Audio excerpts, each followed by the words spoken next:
ஸ்டண்ட்னோடனே ஏற்கனவே ஏர் முருகதாஸ் கூட நீங்கள் ஃப்ளைட்டில் வந்து குதிச்சேன்னு சொன்னாங்க. இந்த படத்தில் அந்த மாதிரி பெரிய அதிரடி ஸ்டண்ட்லாம் இருக்கா? இல்லை பிரதர், அந்த அதிரடி ஸ்டண்ட்ஸ் இருக்குது. பட் அந்த மாதிரி ஃப்ளைட்லேருந்து குதிக்கிற அளவுக்கு இந்த ஸ்கிரிப்டில் எதுவும் இடம் இல்லை.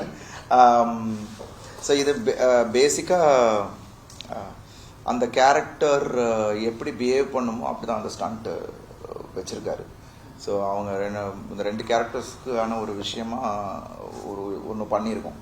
ஸோ அது வந்து கண்டிப்பாக ஒவ்வொரு ஸ்டண்ட்டும் கொஞ்சம் யூனிக்காக ட்ரை பண்ணியிருக்கோம். உங்களுக்கு டபுள் ஆக்ஷன்னா ரொம்ப பிடிக்கும்?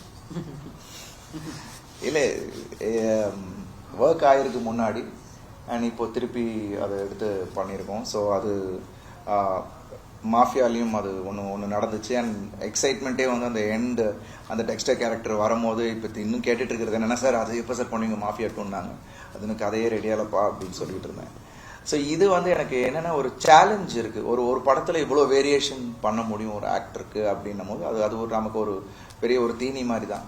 பட் அதை ரொம்ப பொறுப்போடு கையாள வேண்டிய ஒரு விஷயம். அண்ட் ஐ திங்க் அது வந்து இயக்குனர் நம்மள்கிட்ட வந்து கொடுக்குற அந்த இன்புட்ஸும் அவர் நம்மள்டேருந்து வாங்குற அந்த ஒரு ஒர்க் இருக்கு இல்லையா, அதுதான் I think I am blessed. நான் ஒர்க் பண்ண இயக்குனர்கள் அந்த மாதிரி நிறைய விஷயங்கள் என்னையே நான் வந்து ரீடிஸ்கவர் பண்ணுற மாதிரியான இயக்குனர்கள் நிறைய பேர்கிட்ட நான் ஒர்க் பண்ணியிருக்கேன். லைக் மகிழ் sir, Arivazhagan sir, Mani Ratnam sir, Gautham Menon sir, so இந்த மாதிரி பாலா சார். ஸோ அது வந்து எனக்கு ஒரு பெரிய கிஃப்டாக நான் நினைக்கிறேன். Of course it took me time, கொஞ்சம் ரொம்ப லாங் பீரியடுக்கு அப்புறம் இதெல்லாம் எனக்கு கிடைச்சிது. பட் அந்த விஷயம் பற்றி நான் கரெக்டாக யூட்டிலைஸ் பண்ணணும்னு நினைக்கிறேன். படத்தில் டிஎஸ் ராஜன் காமெடியாக சொல்லுவார், பெரும்பாலான தமிழ் சினிமாவில் 2 அண்ணன் தம்பிப்பாங்க, பிரிஞ்சுவாங்க, கிளைமேக்ஸில் சேருவாங்க, சண்டை போடுவாங்க. அந்த மாதிரி தான் பெரும்பாலும் ஸ்கிரீன் பிளே இருக்குனாங்க. அது அவங்க நேற்றே சொல்லிட்டாங்க, என்ன வச்சு தான் அந்த கதையை நல்லதுன்னு. ஹீரோயினுக்காக 2 பேரும் சண்டை போடும் மாதிரி தான் பெரும்பாலான தமிழ் சினிமா வந்துருக்கு. இது எந்த அளவுக்கு ஸ்பெஷல்? அண்ணன் தம்பி அது யாரு ஸ்பெஷல் என்ன? இல்லை, அண்ணன் தம்பி கதையே இல்லைன்னு நான் முன்னாடியே சொன்ன மாதிரி தான். இது அண்ணன் தம்பி கதை கிடையாது, 2 டிஃப்ரெண்ட் கேரக்டர்ஸ். அண்ட் இது யூஸ்வலாக அவங்க கேரக்டருமே யூஸ்வலாக இருக்கு. அவங்களுக்கு ஒரு ஆசைகள் இருக்கும். அந்த ஆசைகள் வந்து அளவுகோல் இருக்கு, அது கொஞ்சம் தாண்டிட்டா பேராசையாகும் இல்லையா. ஸோ அந்த மாதிரியான ஒரு லைனில் தான் அவங்க கேரக்டர் ட்ராவல் ஆகிட்டு இருக்கும்.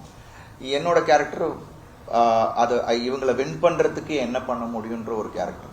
பட் இதுக்கெல்லாம் பின்னாடி ஒரு அண்டர்லைன் வேற ஒரு ஸ்கிரிப்ட் ஒன்று போய்கிட்டு இருக்கு. அதுதான் கனெக்ட் ஆகும். அதுவும் இதுவும் கனெக்ட் ஆனதுக்கு அப்புறம் நடக்கிற விஷயங்கள் தான் இந்த படத்தோட. படம் பாருங்க, பார்த்தீங்கன்னா உங்களுக்கே புரிஞ்சு. நீங்களும் இந்த படத்தில் பார்த்தீங்கன்னா உங்கள் கையில் துப்பாக்கி இல்லை போஸ்டரில், உங்களுக்கு ஆக்ஷன் சீக்வன்ஸ் இருக்கா?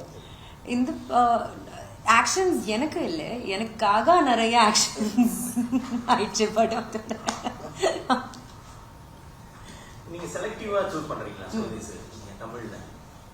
எஸ், இந்த இப்படிதான் இருக்கணும் படம், இந்த மாதிரி இருந்தா கதை இருந்தா தான் நான் வந்து செலக்ட் பண்ணுவேன் அப்படிங்களா? அதுக்கான காரணம் ஏன்னா பிகாஸ் லைக் ஐ செட் நேற்று ஒரு என்னோட ஸ்பீச்ல நான் சொல்லிட்டேன் that it is very important because I as a audience of cinema like to watch cinema that even if there is a character that is screen lay or 10 minutes kaga, what is that character bringing to the screen, right? And apro suma just for the sorry for my language, but just for the heck of being on cinema enakku pudikla that okay, she is there, she is coming, she is dancing, apro love scenes pannukku apro vanish item. Enoda style illa. I'm not saying that that is right or wrong, but my schooling has been done from theatre.